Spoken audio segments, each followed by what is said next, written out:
say to your players after a loss like that? We got to play better at home. I mean, usually tell them the same thing I tell you guys. Missed crucial free throws.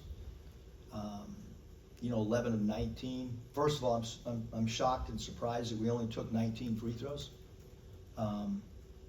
That's a huge surprise in the game from our perspective, but we didn't make them from the foul line. So, late game free throw shooting, huge problem. And, first half defensively, it's hard to win a game when somebody shoots, 15 of 22 from the field in a half. Having said that, we make 2 free throws and strategies change at that point. Put ourselves in a position to win and miss foul shots. But it's a 40-minute game, and there's probably 30 other things that I could point out. First play of the game, we didn't react to a loose ball. Eric Daly beat us to the loose ball, and that's just as important as any free throws. And that was to start the game. I can vividly remember the ball. Buzo had a defensive rebound. It got ripped out of his hands at a crucial time. So there's a whole bunch of stuff, that are part of a 40-minute loss. But we played super hard, but close doesn't count. Playing hard doesn't, it's nice, but the objective is to try to win the game. You guys have shot, I think, sub 80% from the line in all 5 Big Ten losses. I think 11 to 17 against Wisconsin, 11 to 19 tonight. What do you just do with that? How do you correct it? You just, you can't talk about it too much because then it gets in their heads, but you got to work on your free throws, which we do. But we've had 2 home games where late, we just haven't converted at a good enough rate. I don't know what else to do, Luke. Coach, Desmond only had 7 shots tonight, and it looked like they were trying to clog the lane. When Morrow was out at the top of the key, were you making an effort to get the ball inside and beat him back? Well, yeah, didn't our center have 21 points? I think that's a career high for a G. So when he was out there, I thought we held our own or won that matchup. I don't really understand the question when we threw it to the roll man, and that's why he had 21 points. He didn't make a 3 tonight. So, I thought that the handling and Dez had 6 assists. So, but he's got to play better, than he did tonight, and then he did against Wisconsin. That's, we rely on him. He's one of the most dynamic scorers in the Big Ten. So, but I actually thought that Rashawn was phenomenal tonight against their hard hedge, and that was part of the game plan. We knew that they were going to double team the ball or soft trap it or hard hedge it, whatever you want to say, and that's why Sean was, so effective. And he took a couple threes early, and we told him, to short roll and not take those threes. And if you take away the first couple threes he had, he's super effective tonight. Must just piggybacking off that, but it seems like Rashawn has just been playing with another level of confidence recently. What would you attribute just that change? Yeah, he's playing with a lot of energy, and he's one of the best rebounders in the country last year, and he's added a lot of stuff to his offensive game. I thought he was phenomenal tonight. Morrow was really good too, but you pick up the stat sheet, and Sean held his own. You're talking about a 6'6" guy going against a 7'3" guy, and there's going to be advantages for them at one end, and then you hope there's some advantages for us on one end. And I thought that Coach Cronin did a great job and exposed us with the height on some things, and then I thought that that Rashawn did a great job exposing them in some things as well. It was,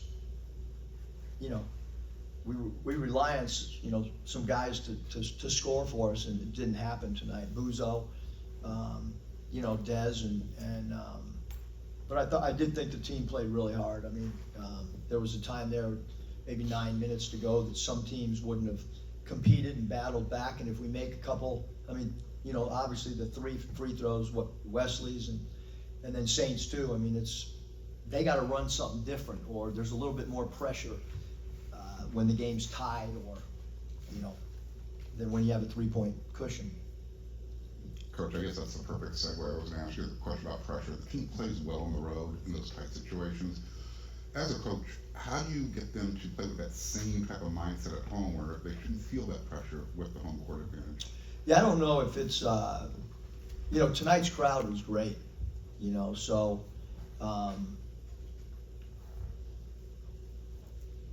yeah, I think some of the other games, you know, we walked out there and you know, the environment is what it is, you know, when there's not but Wisconsin's crowd was really good, you know, this crowd was good. Like I said, I'm searching. I mean, I've never had a team stay in a hotel the night before a home game. It's gonna be discussed, you know, just because that's what we do on the road, you know, and so, you know, I'd love to say that I have the answers. I don't. But I do think there's some themes, you know. We brought up the missed foul shots against Wisconsin, missed foul shots tonight. Desmond, his play, because we rely on him, you know, and no one's blaming any player. I mean, I would never do that, but, you know, we needed somebody else to kind of step up tonight, because I thought Wesley Yates as a freshman, you know, but there's some good things happening here too. I mean, UCLA's, you know, they got a lot of returning players. We got one. So, you know, when you have, you know, Morrow returning and Mack and, you know, number 10 and Dylan, and you know, they got a lot of guys back. And we're searching and clawing and competing. But we, you know, you could tell, I mean, we lost, so, you know, it's not a good feeling, I can tell you that. Hey, Coach, you said both teams were exposed tonight. Can you talk about, like, how important is it for you guys to take the things that you guys learned from this game? You know, we got more exposed than them. I don't want to get that twisted. They won the game. I mean, I think you learn from every game, whether you win or lose. So there's, you know, I'll watch the tape, and next time we get together, we'll try to correct some of the things. You know, tonight the free throws. I mean, I'm not going to wave a magic wand and change that, because you can't duplicate tie game, crowd. I can't do that in practice, you know. I'd love to try. Coach, you guys took 31 three-pointers today. I was wondering, was that part of the game plan? Yeah, I would say we knew that they kept the lane compact. You know, to be honest with you, the 31 threes probably kept us in the game in the first half. Without making the threes in the first half, we're probably down by a much larger margin. But in the second half, there was probably 3 to 4 threes that we shouldn't have taken. But you know, whatever the percentage is, we end up shooting, you know, 36% from 3. That's a pretty good number, especially when you take the volume of that. You know, some of the statistical analysis, you know, that we do is like a stat person would tell you, we probably don't take enough threes based on our percentage and some other things. And we weren't getting free throws attempted. I mean, our team, like, not now, not this year, not like for the last 11 years, we put pressure on the rim and are one of the highest free throw attempt teams in the country. So you come into the game and you say, drive the basketball. They're a high foul team. They're a really physical team. And, you know, like I said, I mean, all these questions and stuff, and one of the most baffling is, how do we only take 19 foul shots?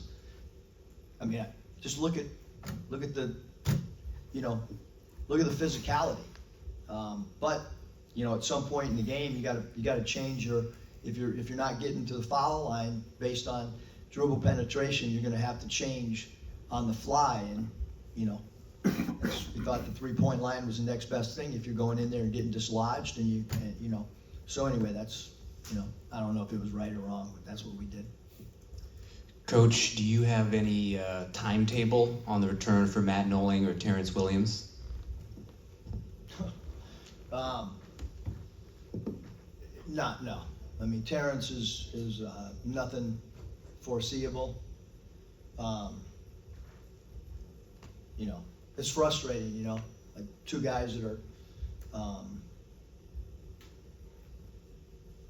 one guy's your sixth man, you know, out of the gate, and the other guy's your, you know, starter. We're already like, you know, so it's, you know, it's frustrating, but, you know, they had one guy out too, so I'm sure we'll hear about that. But we got two guys out, and they've been out for quite some time, and I think our guys have, I mean, they're battling. At some point, you know, you look down there, and, you know, some teams will just keep coming at you with seventh and eighth, ninth man. So